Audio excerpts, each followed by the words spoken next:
So welcome back to another video on the channel. For those of you who don't know me, my name is Kai Bax and I actually own a multiple six-figure e-commerce social media marketing agency, and I also own this YouTube channel which basically helps people start and scale an e-commerce SMMA.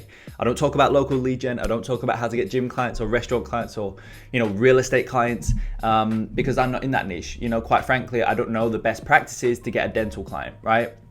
But I do know how to sign e-commerce clients and how to deliver amazing results for e-commerce clients. I know the best practices from outreach for e-commerce to sales for e-commerce to delivering unmatched results for e-commerce clients. And so in this video, that is the exact topic: how to sign e-commerce clients. I'm going to be covering everything from different outreach methods to sales, and really the vital things that you need to be implementing into your sales process to sign not only e-commerce clients but also sign high ticket e-commerce clients. And also I'm going to be touching slightly on the service delivery side of things as well. As always guys, just before we jump into the video, make sure you go ahead, smash the like button and subscribe to the channel. Massively helps out with the YouTube algorithm. And with that being said, let's get into how you can start to sign more e-commerce clients. So let's first of all start at the beginning, right? Makes sense. Outreach. Because look, outreach is kind of broken down into a couple things, right? In order to outreach, in order to send physical emails or to physically reach out to a business owner, you need to have a lead, right? You need to have a business owner to reach out to. So outreach actually entails a couple things. There's prospecting, the lead generation side of things, the storing and organizing of those leads, and then there's the physical outreach to the client. And so I want to start at prospecting, because prospecting for e-commerce is an area where a lot of people struggle, because it's like, there's no directory that you can go to and there's just a whole heap of e-commerce brands, right? Yes, I know you've got the, I think it's myip.ms. You've got that, and that is a directory, but it's honestly not the best tool that you can utilize. We don't personally utilize it at Bax Consulting. I don't use it, just because there's so many brands on there, and for the most part they're just not qualified. And so on the topic of qualifications and whatnot, I want to touch on that, right? Best place to find e-commerce brands is Instagram, because you got to understand that if a brand doesn't have a strong Instagram foundation, right, they don't have a good Instagram presence, we're in the e-commerce niche, we're online, it's kind of like at that point, how else are they making money? If they've not got a strong Instagram presence, where else are they getting sales from? Where are they based, kind of thing, because like with the local business, social media is not that big of a deal if they're based in the heart of the city center, right? And it's the kind of the same idea, but for e-commerce brands, they need to be based somewhere, kind of thing. And so Instagram oftentimes is where they're based, and that's a really, really good telltale sign as to whether they can afford your services, as to whether they're a qualified client. So long story short, find your e-commerce prospects on Instagram. It's the best place by far. We still do it. Right now I've got a team of 5 people who are doing outreach for us, right? There's an appointment setting team at Bax Consulting now.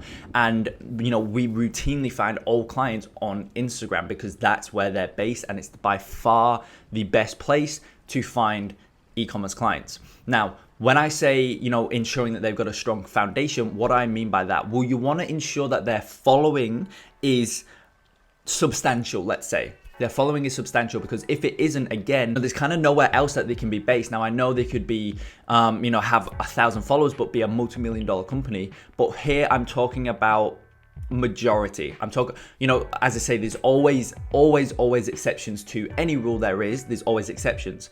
But for the majority, if a brand doesn't have a strong Instagram foundation, they're not going to be able to afford your services. They're probably not making too much money. They may be a drop shipping brand, etc., etc. So you want to ensure they've got a strong following. And also on top of that, you want to ensure that their engagement is of high level and it matches their following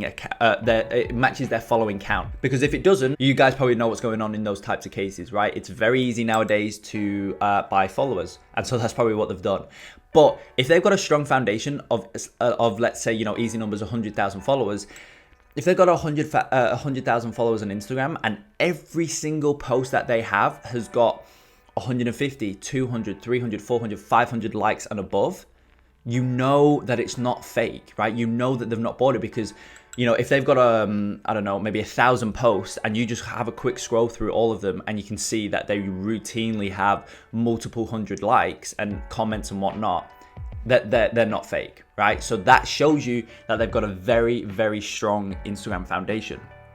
Moving on, once you've found a brand that's got a strong Instagram foundation, you want to have a look at their website, and you want to ensure that they've got a strong website.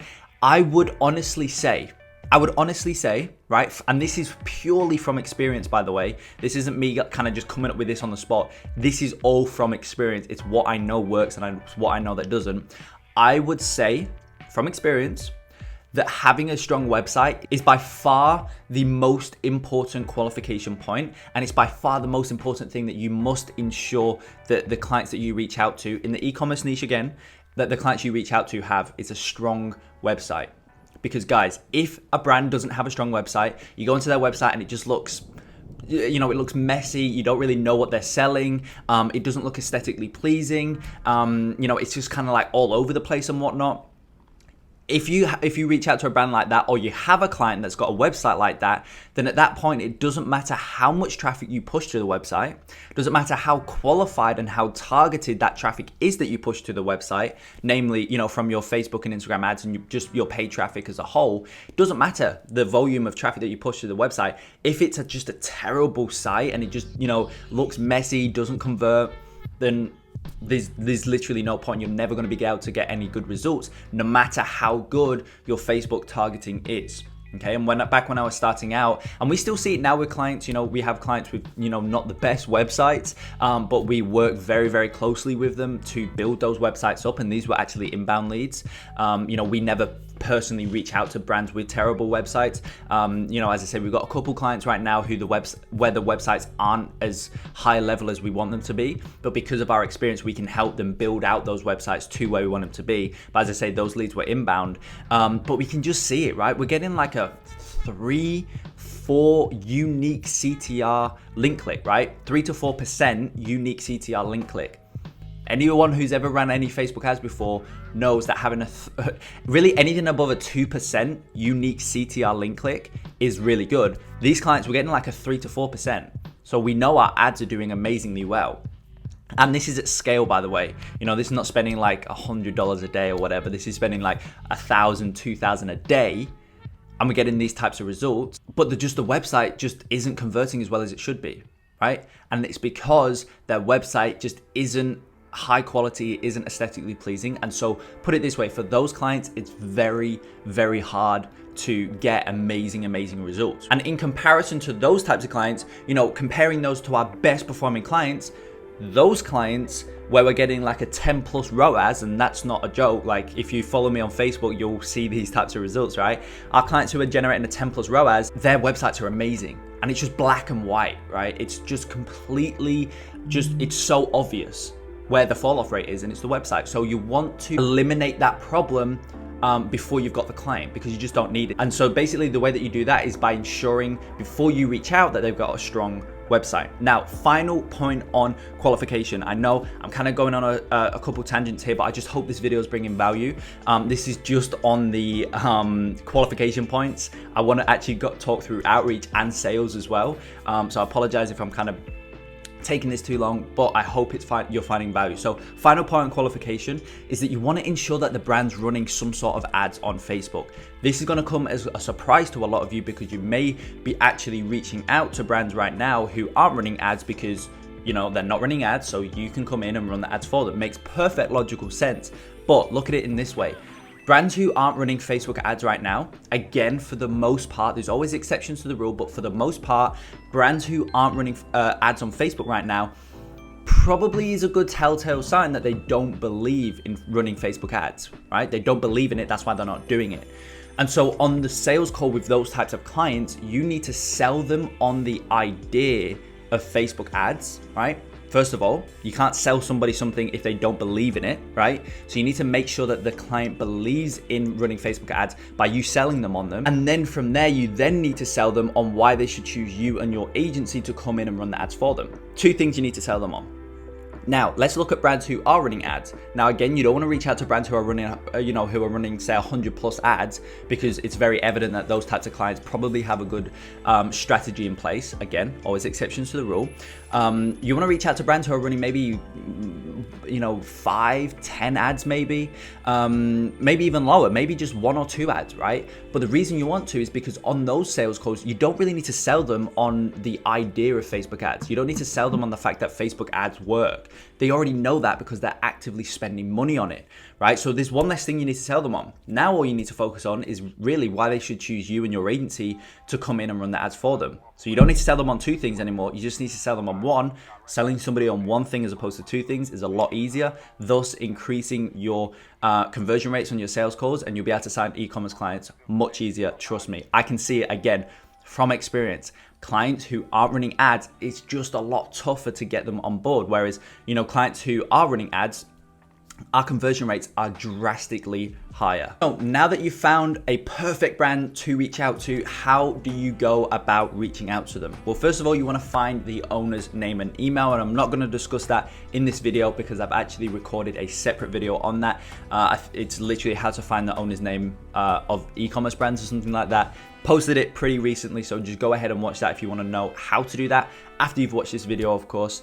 So once you've got the owner's name, right, you always want to reach out to the owner specifically. Now it's time to reach out. So how do you go about reaching out to them?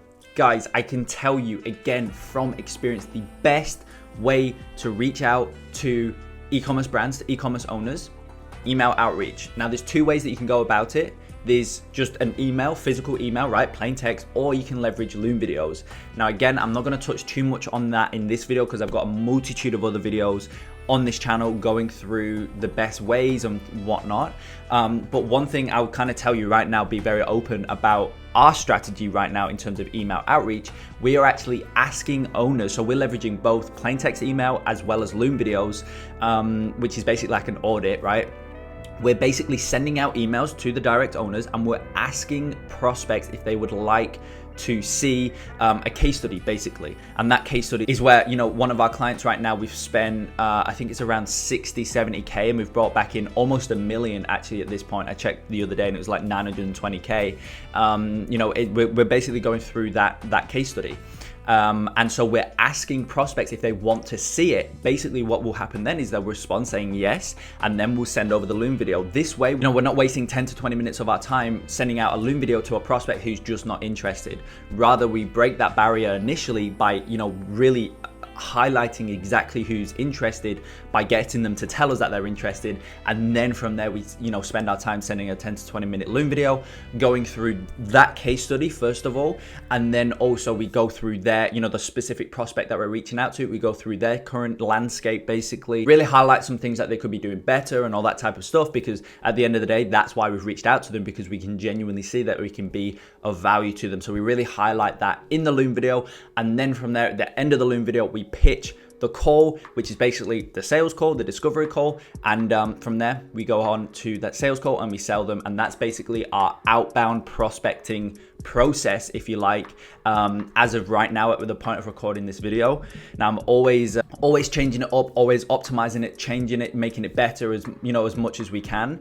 And obviously for those of you in the Quantum Agency program, you guys get exact detailed breakdowns of exactly what I'm currently implementing into my own agency right now. And that process is how we're basically reaching out to clients right at this point. The final step. Okay, this video has actually gone slightly longer than expected, but I hope you're finding value. Yeah, as I say, the final step in the process obviously is the sales call, right? You find a brand who's qualified, you then reach out to them via whatever method you want to reach out to them with. Again, I highly recommend you watch the videos on the channel because I really break down exactly what works and what doesn't. Also, click the first link in the description. It's going to take you to a free training, and it's a 60-minute free training where I literally break down exactly how I sign all of my e-commerce clients. Like, guys, literally people would charge for the information that I go through in the free training. And also, the reason they would charge is because people who have gone through it have signed clients just from the free training, as well as my free YouTube video. So I highly recommend that you go and give that a watch. But as I say, You reach out to them, right, via the methods that I talk about in this video and in the free training. And then you've got the sales call at the very end once you've got a prospect who's interested. Now, I'm not gonna delve too much into the sales aspect in this video because actually this week I'm uploading another video really detailing how to master e-commerce sales, right? E-commerce, discovery calls and whatnot, and really how to just routinely sign clients and increase your sales conversion rate. But what I do want to mention, and this is something that a lot of people overlook in the sales department, they overlook metrics and really just breaking things down, right? A lot of the times people are trying to think of, the best sales techniques and the best, the best tonalities to use and whatnot. And look, granted, it is very important. It really is important how you come across, how you sound and all that type of stuff. But they put too much emphasis on that and they forget about other things. Metrics is so important in sales. And what I mean by that is by just breaking the numbers down and really just showing them, like making it a no-brainer is the key to sales, especially for e-commerce SMMA sales, right? Because in e-commerce, you can't really leverage, the lifetime value of a customer and all that type of stuff that you can do in local lead gen. And so that leaves the question of how do I sell more e-commerce clients? How do I break things down logically for the e-commerce client to see that it really does make sense to bring you guys on board as an agency owner? The best way to do that is break down the metrics. And the metrics that I'm speaking about is, break-even ROAS. Figure out what their break-even ROAS is and really just show them like, look, for the most part, break-even ROAS will be between 1 to 2 ROAS. That's an average, right? 1 to 2 ROAS. If it's higher than 2 ROAS, I would really reconsider bringing that client on board because it's going to be very hard to generate the results. But I put it this way, one of the most recent client that we signed on board has a break-even ROAS of 1.6. And so getting a 1.6 ROAS on Facebook is so easy, guys. Like, honestly, it's so easy. And this client was actually generating around a 2.4 ROAS already in the ads manager. So we basically can just come in and just scale things up, right? But yeah, as I say, like, it's so easy to for the most part, to generate their break-even ROAS. And so if you just break that down and you also couple it with a case study that you've got of either yourself or a team member that you've brought on board, a media buyer that you brought on board, or as more commonly known as a contractor. But obviously, for those of you in the Quantum Agency program, you guys know to never use that term. It's a media buyer or a team member. You can leverage their results and show like, look, this is some results that we got some of our past clients, and you can see that we generated them a 6.5 ROAS. Your break even is 1.6. 1.6 isn't even a question. Trying to hit your break even ROAS isn't even a question to us. It's how can we get, the real question is how do we get a 6, 7, 8, 9, 10 ROAS? That's what we're focusing on. Break even ROAS, it's good to know, but we don't really care about that because we're not going to be anywhere near that area, right? We're not going to be anywhere near down there. We're going to be up here. The question we're asking ourselves is how do we get a high ROAS of 7, 8, 9, 10 ROAS, whatever it is. And now, obviously, as I say, I've got another video coming out this week, really breaking down those metrics and how to go about it and how to position it in the best way possible. So make sure that you look out for that. It may be before this video or after this video. I'm not too sure just yet.